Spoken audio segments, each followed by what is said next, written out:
where you really want to be. Do you want to be committed to a quote unquote, with this comes contract. This is no contract. Even if this is no contract, even if this is just a prepaid, when you prepay for something, that's basically a contract. Even if there's no written paper, like you're prepaying for these events. So basically you're putting your money up front for the guarantee of getting these events. This is more of an official contract than this one is. I like the lump sum.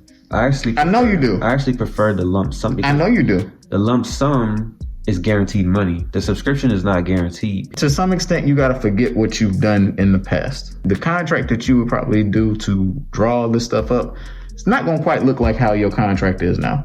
They're not going to actually see all of this stuff. You're going to see and be able to talk to them about it and say, listen, how many events do you realistically need? Do you really need 12 events? Depending on somebody's situation, this may be better for them. Depending on somebody's situation, this may be better for them. You're looking at how we priced it out, but I'm looking at logistically, this may be, they only need 10 events. It's still going to be different based off the person, and each client's going to be different. So you're going to have to, all this stuff is on case by case basis. So this, on the subscription model, let's say they book me for the one event per month and they pay upfront or whatever. You're saying they have to be locked into one event per month and that's it. Like they can't book more than one event per month, and it has to be one for January, one for February, one for March, one for April, all the way through the year, or if they book in the middle of the year, whatever it is. They're basically booking me a year in advance, not knowing if they're going to even have events in those months. Pre-COVID, you definitely have big companies that do corporate events once a month. So they do line all that stuff up a year in advance. Why would they book the subscription model when it makes more sense to just pre-book your event? If I'm giving them a bigger discount to just do this. Okay, let's do it like this.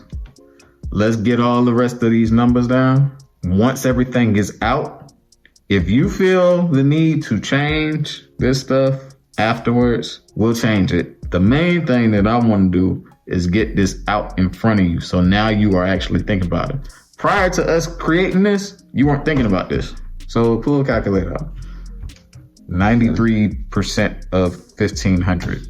You starting at the top. I did the digital booth. It's $697.50. Right. And then $837, and $1395, and $675, and then $810, and $1350, $637.50, $765, so $75, $600, and $720, and $1,200.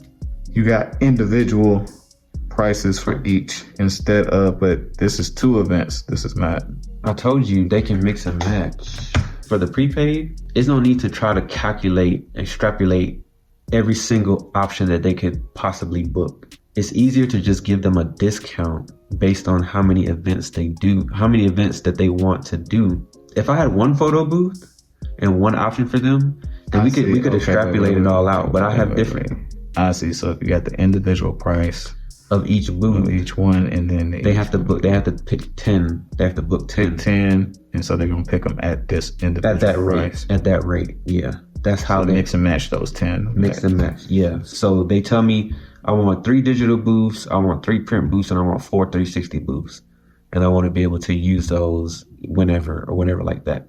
Yeah. And they want to pay up front, then I just add it up and I give them a price.